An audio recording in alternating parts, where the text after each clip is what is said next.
Good morning. We are live on YouTube on the Falcons Podcast. Let's bring in those Facebook pages, though. Atlanta Falcons on SI and Scott Kennedy Sports, pushing about 50,000 strong over there. I think we cracked 50,000 this week, thanks to a lot of you. Looks like we've got a lot of people in the hopper already, ready to talk some Falcons. We've got a lot of big storylines today, including the first place Atlanta Falcons, Michael Penix, Kyle Pitts. Welcome in, everybody. This is the Falcons Podcast, and for the first time, not the first time in a while, but the first time in a while, it actually feels like a victory Monday. Last time the Falcons were coming off a win, and it didn't quite feel like that. But little did we know things were about to change not too much longer after that. And they changed for the better this week against the New York Giants. It was only the New York Giants. I know, I don't care. It was only the Las Vegas Raiders, and the Falcons looked like cheeks out there. Nick, how are you doing? Still on the road? Welcome in, everybody. You doing okay? I'm holding in there. Unfortunately, the baby had some sort of cough or something that now my wife and mother-in-law have. But, I guess I must have a really strong immune system. I don't know. I just kind of rolls off me, and I'm tired. But we're doing okay. We're hanging out. And, I'm a little bit bummed that every single game went against Denver this weekend. Unfortunately, every single one that could have been, helped them just a little bit went the wrong way. And it was 5 games. And when every single one goes wrong, that kind of stinks. But I was also pretty bummed that the college football playoffs ended up being a little bit of a snooze fest, but luckily the NFL kind of came through there with 2 good games on Saturday. So overall doing pretty good, and also really happy for this team, the Falcons. Baker Mayfield does what Baker tends to do, living on the edge, and Michael Penix looks real. I don't want to get too ahead. I know we have plenty of show to talk about that, but first impression, I know it's not a very good team, sole possession, only 2-win team in football right now against the Giants, but thrown against air doesn't matter, right? The timing, everything, it looked good. That's what good quarterbacking looks like. So I'm really excited for this team. Yeah, what they said, and I agree with them, is the moment certainly did not look too big for him. No matter how you do it, and they had a chance. They go down early and then come back, and having the defense come in and playing against Drew Lock certainly helps. That's 2 weeks in a row the Falcons were going against a number 3, a third quarterback of that season. So that's okay. We knew that going in.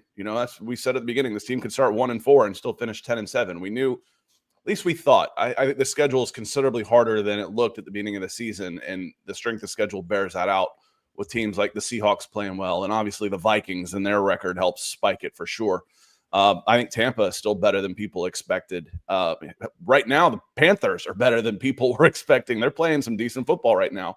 That the schedule isn't, this is the worst schedule. Last year, again, I said it a bunch, that might be the worst schedule you'll ever see the Atlanta Falcons get to face, and they choked on it. Last year, I'll say that. This year, no, not this year. This year is a decent schedule at the worst. The Denver Broncos, again, on the Falcons schedule, are better than people were expecting. So it was a good team win. I'll tell you what, his very first throw, he drops back, and Michael Penix's first throw drops back, and someone kind of draped on his arm on his leg, and he kind of 3/4 the thing to the side. And I'm like, well, this is going to skip like a pond. You don't get anything on that throw. And it hit Ray McLeod in the chest. I went, damn. Yeah. I knew this kid had an arm. We've been talking about it forever. What went down to the Senior Bowl, and who's got the best arm out there? Well, easy. It's Michael Penix, and it's Joe Milton. Joe Milton's got a cannon from Tennessee. We talk about Bo Nix and Michael Penix in the draft process. I said, when I watch Washington, Oregon, it's obvious to me which one is the better prospect, so to speak, based on arm talent. It was obvious to me. So we saw all that out there, and we saw the composure, the timing and stuff. I was really impressed with, Nick. The out routes, hitting Yes. guys like that I thought that to me was impressive. Yeah, the pocket mobility, the ability to play on time, looked very clean in his dropbacks, and it's kind of like I don't know what Supreme Court ruling it was, but then they were talking about pornography, right? And it's like, okay, we can't define it, but you know it when you see it. And Penix, I'm all preaching about sample size. Do we know if he's going to be a superstar? No, but as far as the raw arm talent and the moment being too big for him, like you mentioned, no questions there for this one. Now we got Commanders versus Falcons coming up next week, which Daniels versus Penix, a hell of a game. Daniels locking up Offensive Rookie of the Year yesterday, even if that right tackle might have jumped, the fall started on that play, but whatever.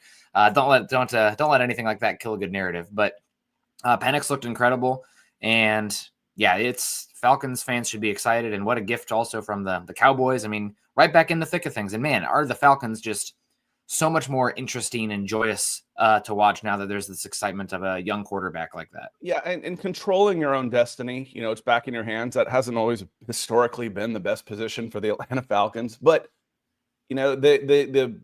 the NFL flexed this game into a primetime game, and now this is a key game. Mm-hmm. Not quite as key as if the Commanders hadn't end up winning that game, because the Falcons basically could have all but eliminated the Commanders. Commanders pretty much locked up a spot, one of those wild card spots with that win. So the Falcons need it a lot more. And Edward Brown comes in. Thanks for the super, my friend, and kicking us off, breaking the ice for us on Super Chats. He says the key word for Michael Penix was poise. Absolutely. I think I heard it 3 different times yesterday. Was the moment wasn't too big for him. And no, it wasn't. And that's really impressive considering how little he's gotten to play. Again, I was critical of the Falcons for how they handled him in the preseason. If I'm going to draft a developmental quarterback, I want him to develop, and I think you do that by playing games. Didn't seem to matter. People always want to make the Jordan Love and Green Bay Packers comparison. Well, Jordan Love took about every snap in his 3 or 4 years in the preseason with the Green Bay Packers. And meanwhile, we shelve Michael Penix. I didn't like that. Didn't really seem to matter. He looked really good out there. And like I said, it was the New York Giants. I don't care that it was just the New York Giants. I say all the time, you don't really get a feel for how good a quarterback is until you go against somebody in a different color uniform, not throwing on air or, playing against defenses that are set for you to do. I think he did just about everything right for the most part. He didn't get a touchdown. That's okay. You got Bijan out there and the defense. I didn't need him throwing into the end zone. I didn't need him to stat pad and get one for the sake of getting one. Yeah, so, and even without the interceptions and stuff, he still ends up with 0.27 EPA per play, 8.1 total EPA. His average depth of the target wasn't big, nor was his completion percentage over expected for some of the advanced stats. But again, every game is its own game, right? And sometimes you need to play within the flow of the game, not have to put the pedal to the metal. We'll see what that looks like against the Commanders next week. Again, I think you're probably going to have to be a little bit more reliant on the drop back game, hitting explosives and scoring. But I mean, the box score, the general box score looks fine, right? Mediocre. The interception makes it look worse than it is. Shout out Kyle Pitts for that one. But yeah, he had about as good of a debut as you could have wanted. And we saw the little things. I mean, there was an out route to Mooney that was, I think it was opposite hash. He's a lefty, so he's thrown against his body too. And it would have been probably 15, 18 yards. And it was just an absolute thing of beauty, hitting the Scott plug yours, the honey hole. And that, I think it was zone coverage there as well. It was that was what I was talking about. It was perfect timing. Yep. I mean, he releases that ball before he's come out of his break. That's an impressive throw all around. That's one of the ones where it's like, okay, do you have like NFL superior arm talent? And he hit that one. I don't even think there was much of like arc on it either. It was kind of on a rope as well. And it's just like, okay, check. Arm talent, enough. And that's one of those ones like people are like, Bo Nix has enough arm. Look at him throw deep. It's like, I want to see the opposite hash mark out with time, with placement. That's the real mark of arm talent. And on time for a first down. The best that's ever done that in this city was Chris Chandler to Terrence Mathis. It was automatic. It was unbelievable. Terrence Mathis wasn't all that fast, wasn't all that big, but by God, they could get 3rd and 8 every single time on the out route, on that timing route. And that's quarterbacking. That's not just, he has arm talent, but that's also quarterbacking. That's knowing, that's playing on time and trusting receivers, et cetera, et cetera. Rusty coming in. Good to see you, Rusty. Rusty, did you change your picture there? I like it. He says, good morning, Scott and Nick. Raheem doesn't need the team ready for a game. Doesn't need the team ready for a game on Sunday Night Football. He needs a team ready for war. Penix looked composed, exciting stuff. And, I see Keith over here and with, a different voice over here. And I get it because I've seen some of these people, some of these types of comments, which are, and Keith's a Denver Broncos fan that follows. So I understand it. And I understand the comment anyway. And I've got an answer for it. It says, what level of excitement can you have when you also played the Giants? The thing is about this is nobody if you're crowning Michael Penix the next big thing for the Atlanta Falcons, the next big thing, future Pro Bowler, I saw the future of quarterbacking, then you're jumping the gun on this. But Keith, Kirk Cousins set the bar so low the last 6 weeks that just playing okay was going to be an improvement. An improvement for this team to just okay makes them a playoff contender. If they had okay quarterback play the last 6 weeks, they'd probably be 11-5 or however many, 10-4, 6. I can't get the math right on 17 games. 10-5. They'd probably be 10-5.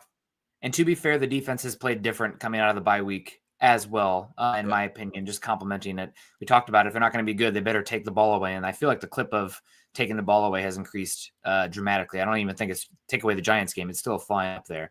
But no, Penix, it's one of those things. Scott, you probably didn't watch much SpongeBob growing up, but there's the episode where he kind of came after me. I was a Saturday morning cartoon Super Friends type of kid in the 80s.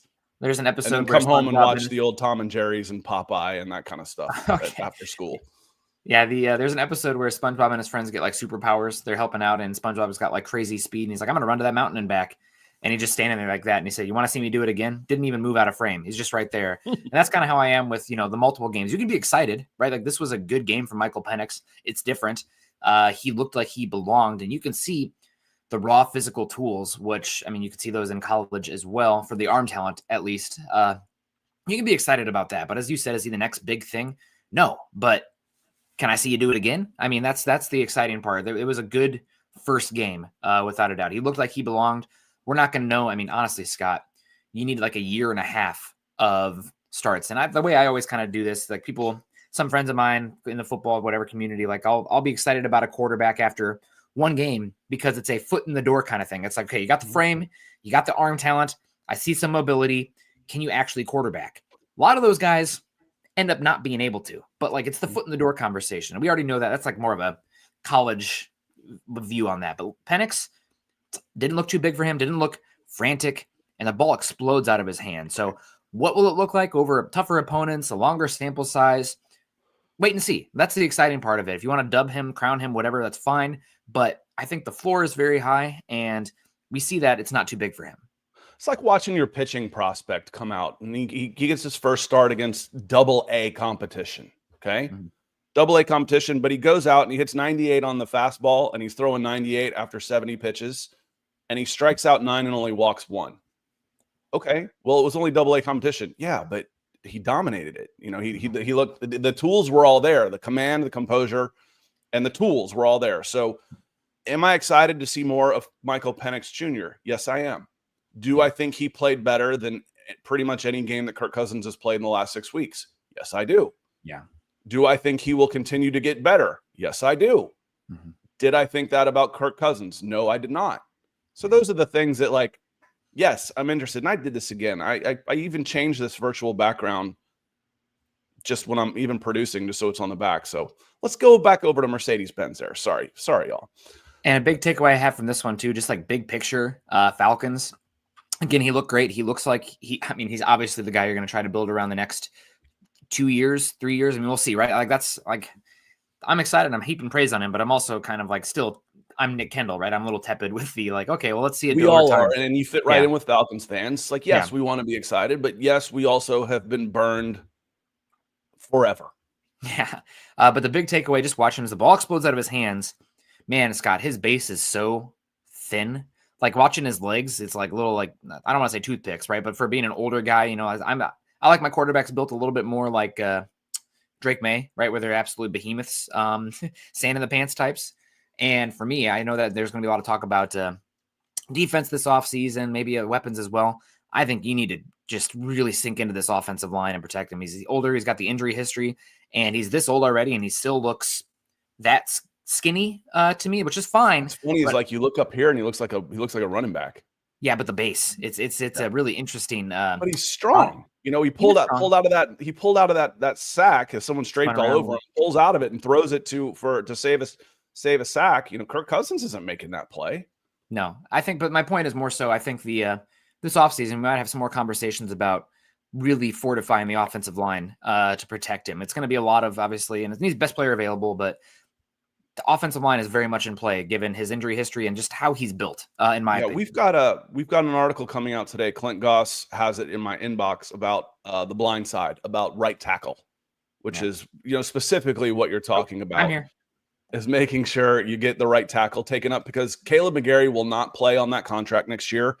They'll either restructure and get some salary cap relief, or they will make a change to at the right tackle position. Robbie Red, good to see you. He's up in the mountains. We're going little programming note. Let me get this out of the way here. Nick and I will not be here on Wednesday. Merry Christmas, everybody. We will be back on Monday, but then on Wednesday the 1st, we will not be here. I'm actually traveling that day because I am going for the first time, I think, since I moved back to Georgia, going west and going skiing that first week of January and trying to take a couple days off. So this will be our last show until next Monday. But we won't be on the next couple of Wednesdays. So happy holidays to you and yours, Robbie. Mike Harvey also coming in. He says, ESPN said the biggest blowout in Falcons history. Don't know that I buy that. Best win of the season, and we found us a quarterback.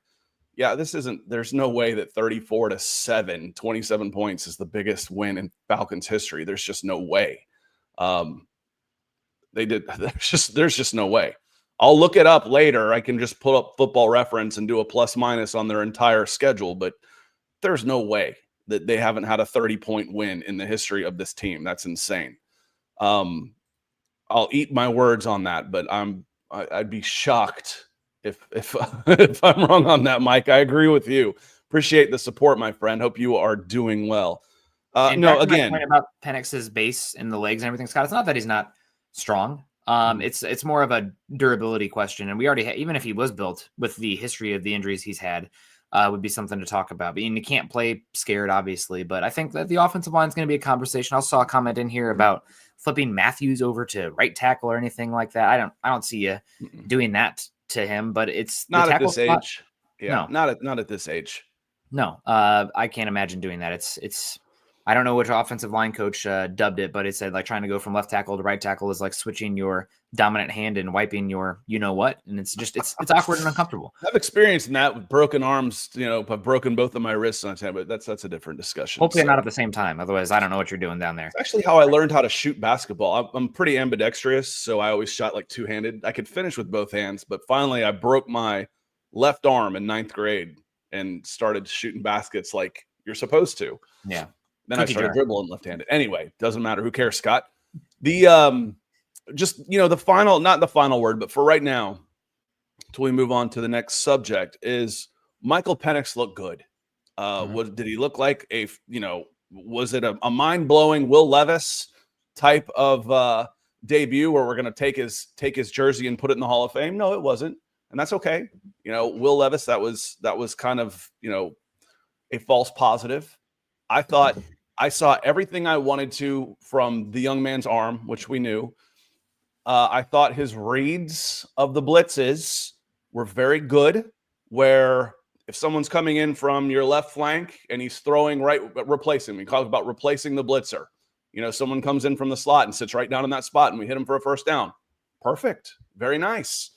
Read the plays well, made every throw, missed a couple. That's okay. It happens. Everybody does it. But even that little swing pass to Bijan that probably should have been his first touchdown pass. Their backup linebacker made a hell of a play chasing that down, by the way. That swing pass, that's not an easy throw to hit him in perfect stride. To get that was a nice touch pass. And you mentioned the out. The NFL throw isn't the nice post. Every good high school quarterback can throw a 50-yard post route. They're pretty. 50-yard post route is more about the design, like when you dial it up, and also what are the safeties doing, and the receiver's tracking ability. Like 20+ yard, 30+ yard passes, that's as much a wide receiver stat as it is a quarterback stat. But fitting it between the linebacker, cornerback, and safety in that little spot on the out, and with timing, with touch, with arm strength, that is an indicator of true NFL arm talent. I agree. The throw you want to see is the 20-yard out from the opposite hash. And he made that for a first down to Darnell Mooney. That was a thing of beauty. Playoff scenarios real quick. Right now they hold the Falcons. We always talked about they had to win out no matter what. The wild card kind of went poof. The way I see it is like I don't think they can, unless if they went out and the Cowboys lose out. So they would have to lose on week 18. Who do the Cowboys play on the final week of the season? I have no idea. It's probably somebody in the NFC East. And it's probably the Giants, because I kind of had them marked up as a win, but not the Cowboys. Who's I talking? Who are they playing? The Commanders. Commanders' final game of the season is at the Cowboys. Okay, well that's definitely not a gimme. So it's not over. The wild card is not completely over. You can still have a chance at the wild card. Not really though, because if you win out, you win the division, and you really have to win out. So it's kind of you got to win the division. You're going to have to win out, or someone else is going to catch you. So you got to beat the Commanders, and then you got to take care of business at home against the Panthers. 10-7 wins you the division, gets you in the playoffs. It's now pretty simple. There's probably mathematical ways.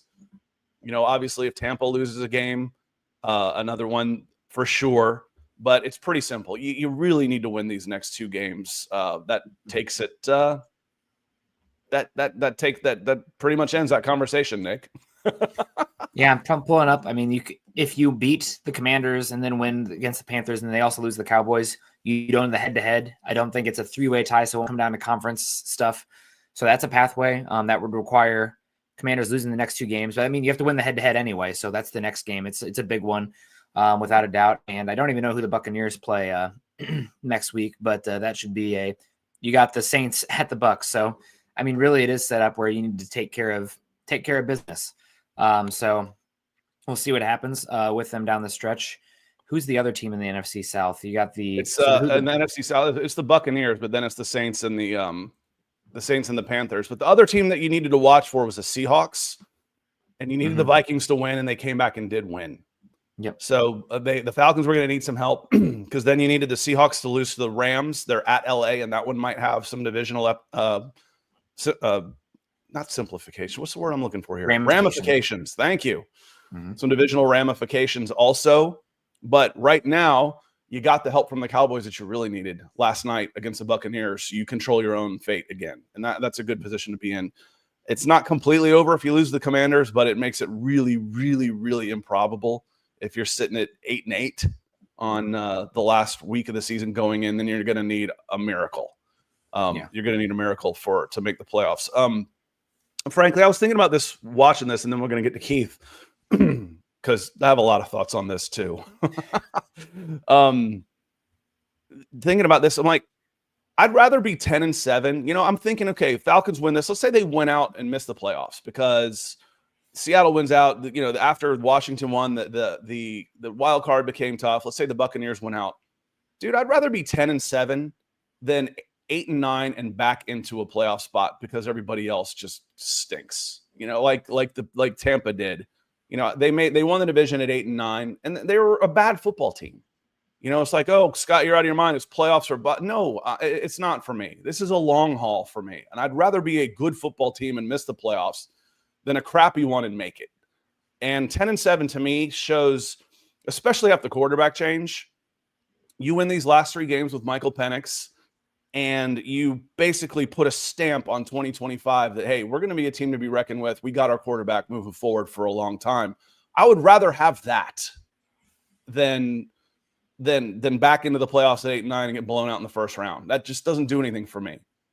But because of Tampa losing in Dallas, thank you, Cooper Rush, CeeDee Lamb, Baker Mayfield, you have both now. And that's kind of exciting. That's kind of exciting, Nick.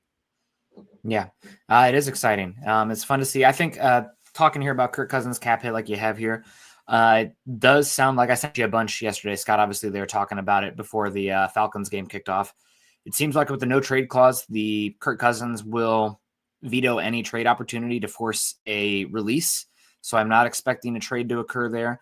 And I would also expect a June 1st designation, so that cap hit is going to be split over 2 seasons. I don't know all the specifics about how much money will be in each.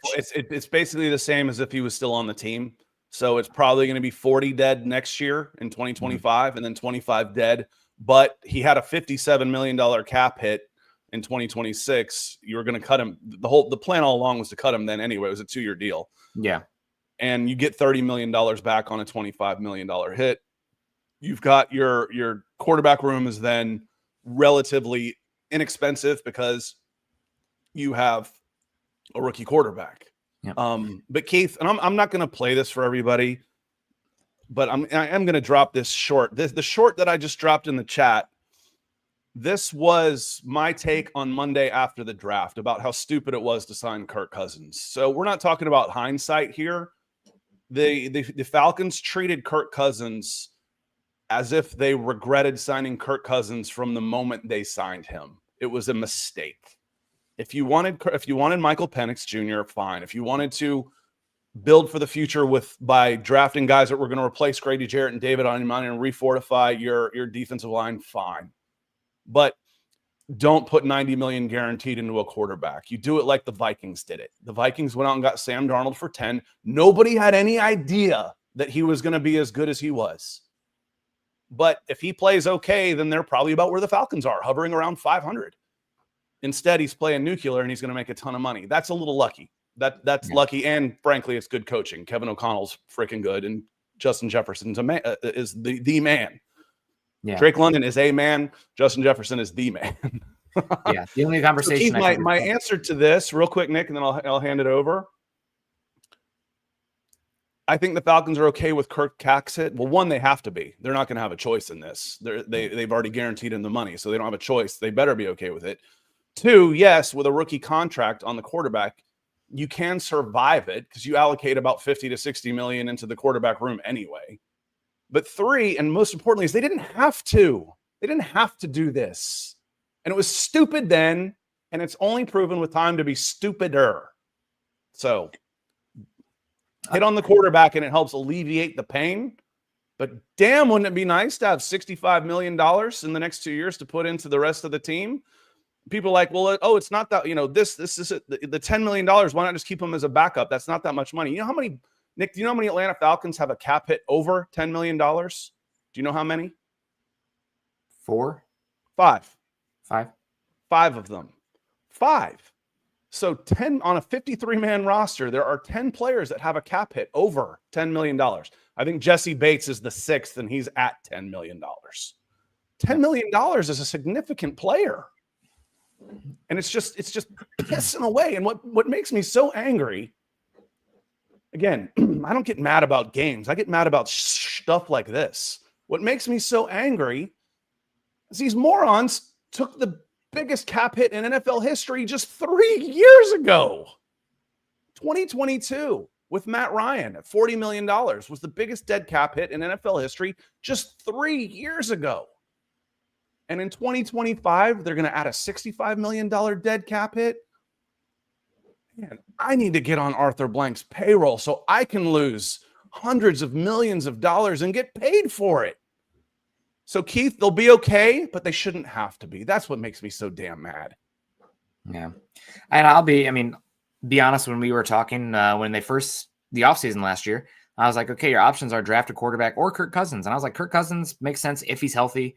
For the scheme fit for everything. Obviously not healthy coming off of the Achilles, can't move anymore. And it's a poor move in hindsight. With that said, man, I'm personally happy. I know it's frustrating, Scott, with all the Cousins stuff and the dead cap that's going to be impending here. But the fact that you took a quarterback, again, it's just one game, but it looks like he's at least going to be interesting here. We'll see what it looks like as he accumulates more games under his belt. But taking him last year, in that quarterback class where, honestly, Scott, every first-round quarterback that's played has looked like can at least be a competent They NFL look like first-round quarterbacks. Yeah, they really do. The only one we haven't seen is McCarthy. And honestly, this could be, again, I do not hindsight grade. If they were going to take a quarterback with the available quarterbacks, McCarthy was the one I wanted. Just because of the age, he's 3 years younger. get a bridge, let him sit a little bit. I'm okay with that. He's not he doesn't have nearly the experience that Jaden Daniels, Bo Nix, and Michael Penix have. That was who I wanted. But if you wanted, I would have been fine with taking Michael Penix Jr. We were always, I was always, I want a bridge to the rookie. I want a bridge. And if it couldn't have been Russell Wilson or Justin Fields as a bridge to the rookie, kick the tires on Jacoby Brissett. Could you have outbid for Sam Darnold? Something. I was Sam Darnold. yeah. Let's spend $12 million and be done with it. But the point I wanted to make, Scott, I just want to make it real quick here. Thank God you took Penix, because this upcoming quarterback draft class looks like it's a really bad upcoming quarterback draft class, especially with Aller going back. Granted, he didn't look great against SMU, but I'm not in on Shadur Sanders as far as a top 10 pick. I'm not in on Cam Ward as far as a top 10 pick. And make no mistake, I'm thinking they're going to go there at the end of the day. So, yeah, you should be, even though like in the time it's like, man, you just paid Cousins. Why would you do this? This kind of goes against the window that you're in. It didn't really seem concurrent. But with the information we have now, with how Cousins played, with how the 2025 quarterback group plays, if the reality was you signed Cousins and you're stuck with that, this was the best scenario, because you would be in a world of hurt right now, Scott, if you were going into this draft class being, well, we have the dead cap hit. We almost have to take a rookie quarterback to alleviate the pain of the dead cap hit. Not the year for that. Not the year for that at all. Titus, appreciate this. The super chat. He says, just win, baby. Yeah, I don't care if that was Al Davis. Nobody remembers Al Davis. And the Raiders haven't won long enough to remember that's where that came from. Wait a minute. The Raiders came up with that? They don't win anything. The Crypt Keeper? Al Davis? Yeah, they don't remember anything. King Richie, trade Pitts to the Cowboys for Parsons. Yeah, that ain't happening. You can trade Pitts and 2 first-round draft picks maybe, and then they'd cut Pitts. It'd take more than that, I think. Yeah, I know. I think with Pitt, let's get to this, because I wanted to kind of joke about Brennan. Brennan says, can we talk about the positives on this team? Well, that's what we spent 30 minutes doing, Brennan. Now we're talking about some other things right now too, including, how do you unload from this contract? Because someone else asked, where was it again? How long does it last? Basically how it works. I spent a long time. It was Brennan. Okay. And they've already redone AJ. Algier, we'll see. We'll see what they end up doing in Algier, because I don't know. Algier is going to get $7 to $10 million, and I don't know that you want $20 million in your running back room. Algier is going to be gone unless he's going to go somewhere and get a chance to be a bell cow, as he should. It's kind of like you're going to be on the opposite foot for this, flexing my Falcons knowledge here, Scott, I guess, but it's the or payback for Michael Turner. Yeah, right? And that's what I was thinking too. I'm like, he's a Michael Turner. He's a number one that happens to be behind a Pro Bowler, all-pro type of running back. Yes. But Algier's a number one, and so is Michael Turner. Michael Turner was one of the best running backs in Falcons history, and the Falcons have had some running backs. Forget wins. They've had pretty good quarterback play through the years. I mean, they've had some good quarterbacks, and they had good running backs. Now, on the defensive side of the ball, you can name those superstars on one hand, but how long does a $65 million cap hit last? It could either last 1 year. You could take it all in 1 year, or you could spread it across 2. If they spread it across 2, it will be a $40 million dead cap hit in 2025 and a $25 million dead cap hit in 2026. The $25 million cap hit in 2026 was basically always planned. The minute you signed Michael Penix, that was the plan. 2 years of Kirk Cousins, cut him, save $30 million on his $57 million cap hit. So you get $30 million back, take 25. So that was always planned. So really the only thing here that wasn't planned is if you take a $40 million dead cap hit next year. That was the one thing that's kind of out of it. Talking about Russ, Jay Scroom says, I thought Russ was a free agent. Isn't Denver still paying him? Yeah, it was the same situation where Russell Wilson had a no trade clause for a team that didn't want him, that had already paid him over $100 million. So his dead cap number was $85 million. The Broncos are taking 50 of that this year, and they're 9-6 because they hit on their rookie quarterback. Their rookie quarterback is playing well. but wouldn't they rather have had that $57 million, $50 million this year to get another wide receiver, to get another cornerback, to do this? So that's why they're right there at the playoffs and not, a contender, is because of depth on that. So a couple more supers and stuff I wanted to get into. Greg, Custom Kicks, good to see you. He says the Penix Jr. smooth transition to starter just proved that he should have started after the Denver game. He was the most NFL-ready quarterback out of the draft. That's always subjective. But when was the bye? The bye was after the Denver game. I tend to agree with this. That'd be a good time to do that. The problem is, and we said all along, was the next game Chargers. The next game was the Chargers at home. Yeah, that wouldn't have been too bad. Then the Chargers have a really good defense. The one that I didn't want him making his debut was at Minnesota against Brian Flores' defense. I didn't want him making his debut there. That's not a fair situation. That defense is so different from anything else really that he's going to see that I didn't want that to be his debut. So I was okay with that one. But when we came back, we had the conversation. He said, what's it going to take? I'm like, and I said last week, Nick, if they don't start him against the Giants, they're not going to start him. Yeah. Because we've seen rock bottom from Kirk Cousins. So luckily they decided, listen, we have to bail on this investment. It's a bad investment.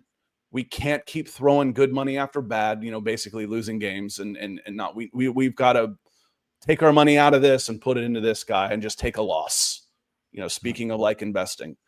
And that's where we are now. And Kirk Cousins will not be on the team he won't be on the team March 15th. That's the first day of the new league year when he would cost another $10 million.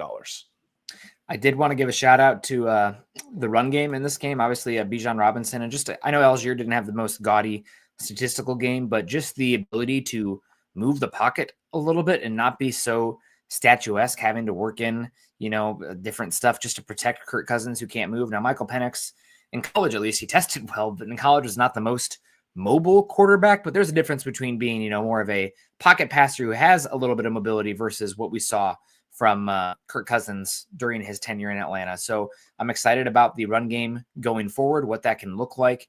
And I think that's a huge benefit for Zach Robinson in this offense and the offensive line going forward. It's just so hard to block for somebody who can't make a guy miss or move out of one guy's way or just immediately crumple at the feeling of pressure. Not even if there is pressure, but just completely crumple at the feeling of pressure like we saw from Cousins. It should help the pass game, but I really think it's going to help the run game a lot as well.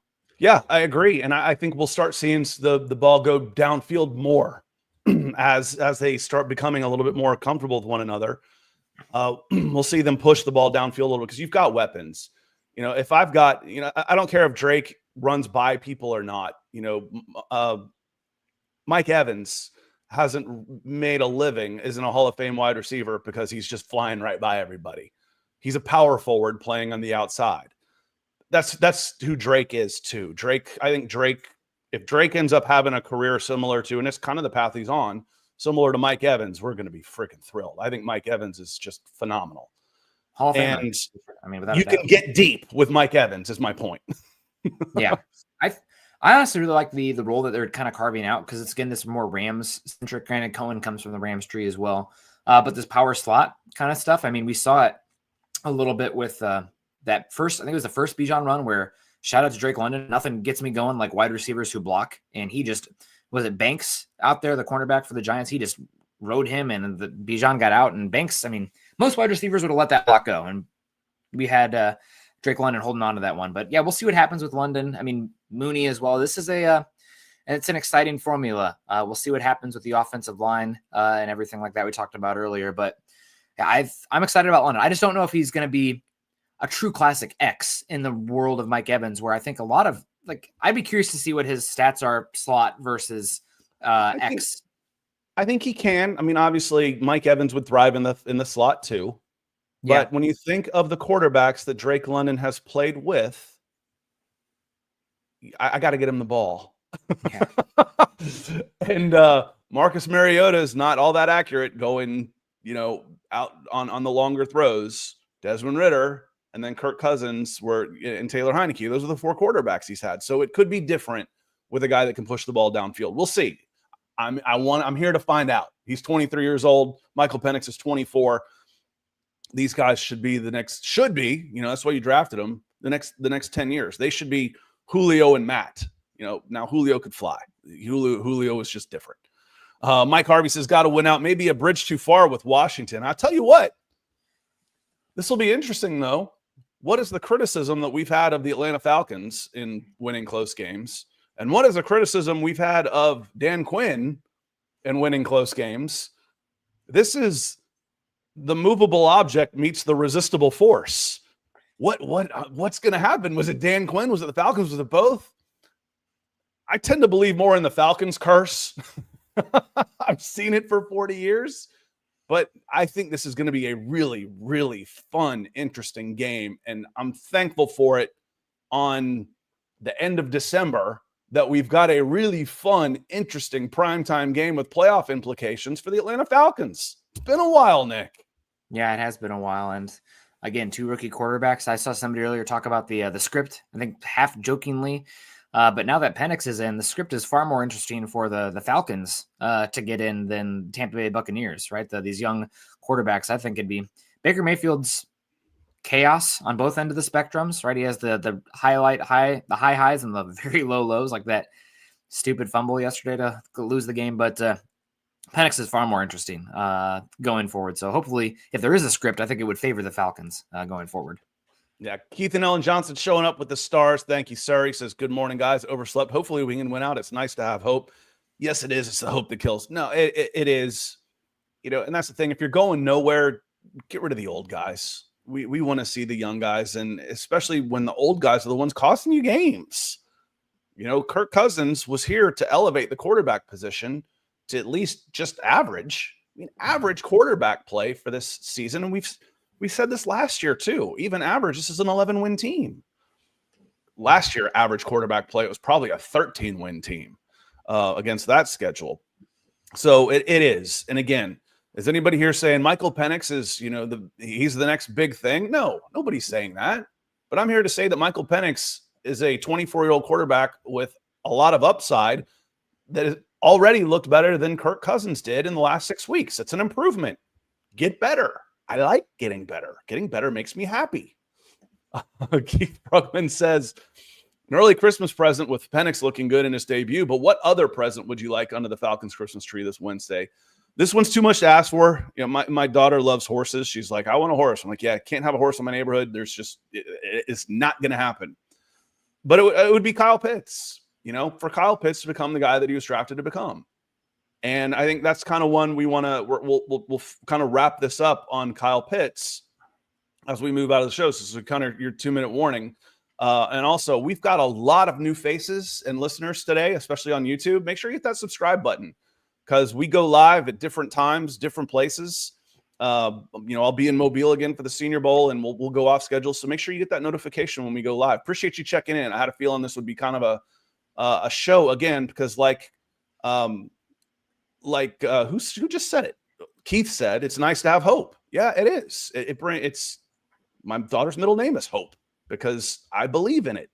So on that note, for me, it'd probably be Kyle Pitts, and that's not going to happen. So what else are you looking for? Jimmy Lake staying more aggressive and getting Justin Simmons and Jesse Bates more involved in the gameplay. More 3-4 defense, which we've seen here recently instead of the 2-4-5 nickel. The prevent that was being played in the middle of the season before the bye. So those are the kind of things. Some of the adjustments I want to see, we've seen, Nick. And now it's just a matter of going out and can you get it done?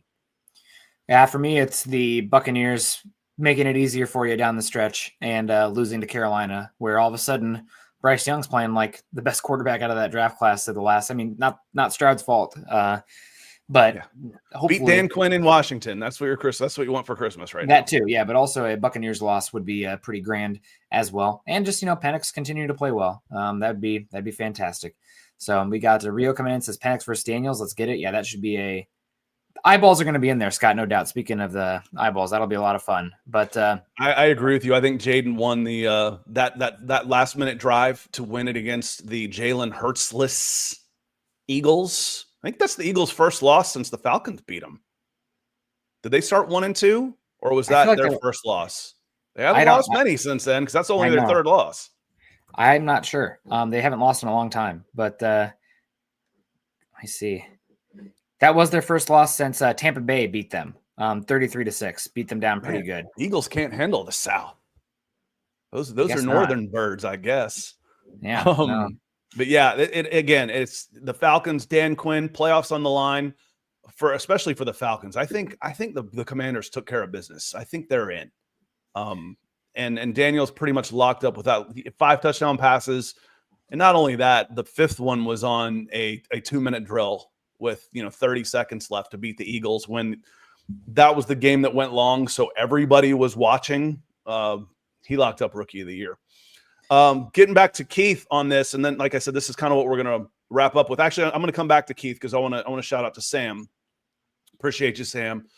Obviously, the headline is Penix. It is, and the defense was so good, because this game was about Penix because it was his debut, but the win was about the defense and the running game.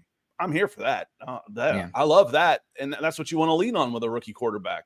Absolutely. And Bijan is so good. We've got one person in the community that likes to come on in the chat, and I think he's just mad that he went at number 8. Just you don't draft a running back that high. Forget that. That's done. Yeah, easy for me to say, Mr. Grudge. He's good. He's good. He's a 3-phase running back, Nick. Mm-hmm. He can run, he can catch, he can block. I mean, he's phenomenal. Yeah, he's not the best back in football. I would pick Saquon Barkley. I think we said that leading up to that draft too. I've never seen a back like Saquon Barkley coming out. But Bijan is probably the second best. If there was a redraft and I could only take running backs right now to start a team, Bijan would be the second running back I would take. And if it was a dynasty league, you'd probably take Bijan. I don't know how old. I think Saquon's still pretty young too. I don't know. I think he's 26 or 27, which is starting to get old for a running back. I did have a few more stats I know we're wrapping on it up here, Scott. But just some stuff that stands out for me. So middle of the field, one of the big indicators for me if a quarterback can be successful. We'll watch it long term. I know, again, this isn't a great Giants defense, but Penix, middle of the field, beyond the line of scrimmage. 1, 2, 3, 4, 5, 6 for 6. We only saw Drew Lock attempt 2 passes over the middle of the field. I mean, typically it's like, 6 for 6 isn't a lot. You watch the spray chart, the passing chart for any of these guys, and you won't see them really hit the middle of the field very often consistently. That's kind of the hard area to throw. But with how teams are playing defense now, that's an area that you have to be able to work consistently to be a good quarterback and to see Penix go, again, small sample size, but 6 for 6. That is a huge indicator for long-term success, in my opinion, and something that I'm excited to see with Robinson and Penix going forward. The other 2 more stats I wanted to highlight here, Scott, just for, again, the quarterback stuff. Penix taking 0 sacks in this game. Again, somebody mentioned earlier, Bijan, one of the best pass protecting backs as well in football. Love that. Very underrated aspect for running back play. But Penix taking 0 sacks, absolutely massive, especially against a defense that has Burns and Dexter Lawrence, who've been, demons this season as pass rushers. That's the only thing really good about this Giants team, other than Neighbors, who's been pretty injured. And last stat I wanted to go to here, Scott, was the third down stats. 8 for 14, 57%. That's not incredible, but anything above 50% is good. So that's a good indicator of the quarterback himself. I don't know what the average yards to go was. That's obviously a pretty big indicator as well. But that on the surface, the middle of the field passing, 0 sacks, and a positive third down conversion. Those are all quarterback stats for me, and that's a good thing for Penix. And again, what you were saying on this is like, yes, but it was the Giants. Okay, fine. I scouted college football players for a long time. Many of you know that. And they'd say, does level of competition bother you when scouting players? I'm like, not necessarily. One, I'm from Georgia. And every player you've ever heard of that's from Georgia came from smaller schools, growing up. The Edwards, the Baileys, the Walkers of the world. They were all little schools down in middle and South Georgia, single A, double A schools. Doesn't bother me. If I take Herschel Walker out of Callaway down in LaGrange and put him up at Parkview, he's still Herschel Walker. What is he doing against the level of his competition? Is he dominating it? Then that's all you can ask. Now let's see more. Now I want his height, his weight, his speed. Does it translate? It was just the New York Giants.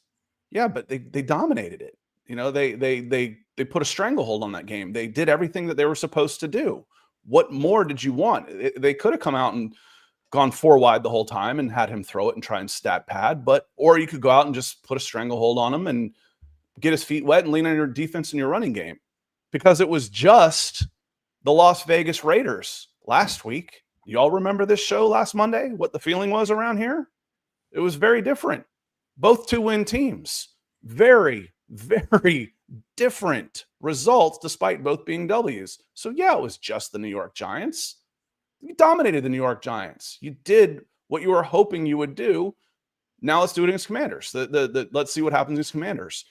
Do you feel better now about playing the Commanders than you would have if you played them this week with Kirk Cousins after that Vegas game? Well, of course you do. Of course you do. You wouldn't thought you had a chance against them after how you played against the Raiders. You weren't ever going to beat the Commanders. Now you feel like you got a chance. You can win this game. So sure. 2 more in here real quick, because I want to come back to Keith, because this is one of the other big stories out of the game was Kyle Pitts. And, I think even his most staunch defenders, Nick, are done. And like I said last week, there's 2 camps, and most everybody is now in it's on Kyle Pitts camp. Forget that. I don't care. And that's what I said last week, and I'll repeat it.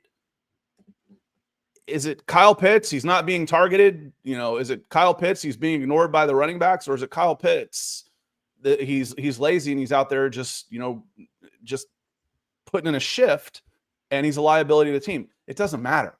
It doesn't. You're running out of time on Kyle Pitts. You've put in about $30-40 million, and you're in your 4th year of Kyle Pitts, and he is a liability to this team. It's not going to happen for this team. It's time to move on from Kyle Pitts. So yes, Keith, do you trade Tyler Algier? He's got 1 year left on his contract. I don't think you'd get enough in a running back trade to justify getting rid of him. I would rather have 1 year of Tyler Algier than a 5th round draft pick. The thing about the trading Tyler Algier too is this is mounting to be a historical running back draft class. So I think your ROI is going to be much more limited, because why would a team want to trade a 4th, 5th, 6th round pick for 1 year of Algier when they can get 4 years of cost control on a rookie running back in this draft class? Algier is probably better, but it's 1 year versus 4 years, right? So I can't imagine there being much of a market for him unless there's something like after the draft, maybe. Yeah, so there's not going to be a huge market for him. He's more valuable to your team. Do you try and get Kyle Pitts? At right now, you'd be happy to get the money back that you have invested into him, which next year is $11 million. After that, he's out of contract. So getting to Dave, who just lives to be disagreeable over on our Facebook page right now, talking about him being coached up. He's young. He's 24. That's fine. I get all that, which was one of the reasons why I don't draft a 20-year-old when you don't have a quarterback. You don't have an offensive line. You don't have a defense. You don't make him the highest drafted tight end ever and try and prove to everybody how smart you are by doing something that's never been done. You've burned through his rookie contract. Now you're into the 5th year of now he's going to need a new contract. How much money do you keep putting into the same guy in a situation that isn't working? Kyle Pitts may move on and be great somewhere else. It ain't happening here.